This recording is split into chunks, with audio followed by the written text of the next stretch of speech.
अभी मैं कुछ दिन पहले ऑपोजिशन पार्टीज के लीडर्स के साथ गया और अब हम कांग्रेस पार्टी के जो सीनियर लीडर्स हैं उनके साथ गए। राष्ट्रपति से हमने कहा कि ये जो कानून बनाए गए हैं ये किसान विरोधी कानून है और इससे किसानों का जबरदस्त नुकसान होने वाला है, मजदूरों का, किसानों का। सरकार ने कहा था कि ये कानून किसान के फायदे के हैं और देश को दिख रहा है कि किसान कानून के खिलाफ खड़ा हुआ है। और मैं प्रधानमंत्री जी से कहना चाहता हूं कि ये किसान हटेगा नहीं। प्रधानमंत्री को ये नहीं सोचना चाहिए कि किसान और मजदूर घर चले जाएंगे, नहीं जाएंगे। जब तक ये कानून वापस नहीं लिया जाएगा, जॉइंट सेशन कीजिए और कानून को एकदम वापस लीजिए, क्योंकि किसान वापस नहीं जाने वाला है।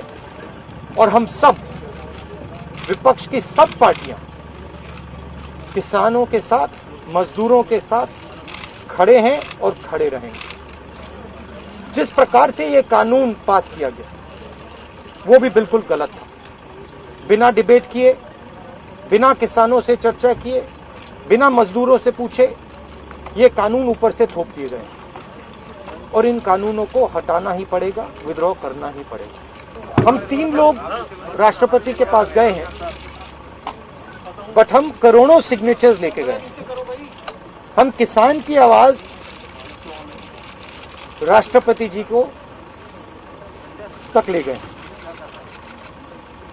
सर्दी का मौसम है और पूरा देश देख रहा है कि किसान दुख में है, दर्द में है और मर भी रहे हैं। प्रधानमंत्री को सुनना ही पड़ेगा। और मैं एडवांस में चीज बोल देता हूं।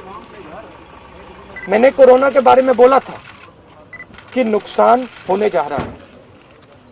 उस समय किसी ने नहीं बात सुनी और आज मैं फिर से बोल रहा हूं, किसान के सामने, मजदूर के सामने कोई भी शक्ति नहीं खड़ी हो सकती है। अगर प्रधानमंत्री जी ने कानून वापस नहीं लिए, सिर्फ बीजेपी को नहीं, सिर्फ आरएसएस को नहीं, देश को नुकसान होने जा रहा है। बीजेपी, नरेंद्र मोदी जी का एक ही लक्ष्य है और वो किसान समझ गया है, मजदूर समझ गया है। लक्ष्य है कि उनके आसपास जो 2, 3, 4 बड़े क्रोनी कैपिटलिस्ट हैं, उनके लिए पैसे बनाने का काम नरेंद्र मोदी जी करते हैं। जो भी नरेंद्र मोदी जी के खिलाफ खड़े होते हैं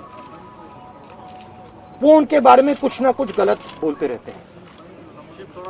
किसान खड़े हो जाएंगे तो किसान को आतंकवादी बोलेंगे, मजदूर खड़े हो जाएंगे तो मजदूर को आतंकवादी बोलेंगे। एक दिन अगर मोहन भागवत खड़े हो गए तो कहेंगे ये भी आतंकवादी। मतलब जो भी नरेंद्र मोदी जी से सत्ता लेने की कोशिश करेगा वो आतंकवादी है।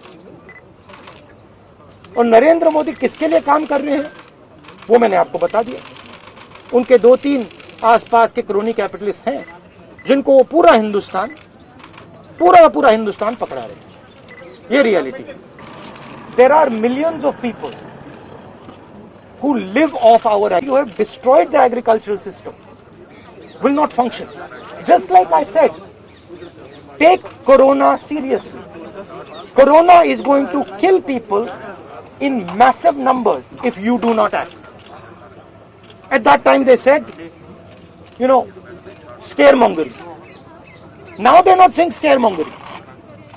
When I suggested to the Prime Minister that do not do this in a centralized way, give power to the chief ministers, he didn't do it. He caused thousands and thousands of people to die because he didn't do it. And then afterwards, after I said it in the press conference, he did it. So the point is, you have an incompetent man who is controlled by certain other people. This is what India has to understand. This is what all youngsters have to understand. You have an incompetent man who doesn't understand anything, running a system on the behalf of 3 or 4 other people who understand everything. And their aim is to take huge amounts of money from the poor people of India and put it in their pockets. And that is what we are fighting. And frankly, It doesn't matter what you think right now, because all of you will face this. There's not going to be a single person in this country who's not going to face this. If you're a farmer, you will face it. You're a small businessman, you will face it. You're a journalist, you will face it. This is an assault on the idea of India. That is why we're standing here. That is why I've gone to the president. That is why we've signed these forms. We are not allowed to go out. We are not allowed to go out of the ICC office. The police stops us from going out. Why don't you let us go out? Why don't you let me go and tour in the states? See what happens. Every single farmer of this country, every single labor of this country will stand up. But आप police लगवाते हो, हाथरस जाते हो, arrest करते हो, तो AIC से हमारे एमपीज को बाहर नहीं निकलने देते हो, और फिर कहते हो कि भैया मतलब सब कुछ ठीक है. और prime minister needs to realise that there is a limit to this. आपने थोड़ा सा करना है, आपने 2-3 लोगों की मदद करनी है, थोड़ा सा करना है, आप कर सकते हो. बट जिस प्रकार से नरेंद्र मोदी कर रहे हैं, मैं फिर से दोहरा रहा हूं, हिंदुस्तान के किसी भी युवा को रोजगार नहीं मिलेगा. सारे छोटे बिजनेस, सारे मिडिल साइज बिजनेस खत्म हो जाएंगे. और दूसरी बात याद रखिए, जिस चीज को आप सब भूल गए हैं, चाइना बॉर्डर पे बैठा है. चाइना ने हिंदुस्तान की हजारों किलोमीटर जमीन छीन ली है. प्रधानमंत्री उनके बारे में क्यों नहीं कहते? उसके बारे में चुप क्यों है? तो मेरा कहना है कि पूरा का पूरा कॉम्बिनेशन बन रहा है.